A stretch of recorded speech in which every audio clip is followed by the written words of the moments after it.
বাংলাদেশকে একটি অকার্যকর রাষ্ট্র বানাতে ছাত্র আন্দোলনকে সামনে রেখে পরিকল্পিতভাবে হামলা, ভাঙচুর, অগ্নিসংযোগ করেছে বিএনপি জামাত। এ ব্যাপারে তথ্য প্রমাণ হাতে আছে বলে দাবি করেছেন স্বরাষ্ট্রমন্ত্রী আসাদুজ্জামান খান কামাল। তিনি বলেন, জঙ্গি উত্থান ঘটানোর জন্য দায়ী স্বাধীনতা বিরোধী চক্রই সুসংগঠিতভাবে এই কর্মকাণ্ড ঘটিয়েছে। তারাই এই আন্দোলনের সাথে সম্পৃক্ত হয়েছে।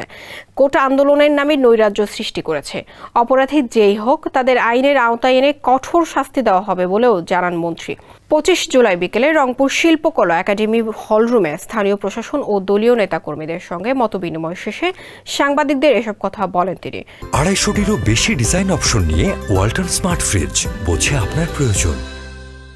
স্বরাষ্ট্রমন্ত্রী বলেন, শুধু এ জায়গাতেই নয়, সারা দেশের চিত্র একই রকম।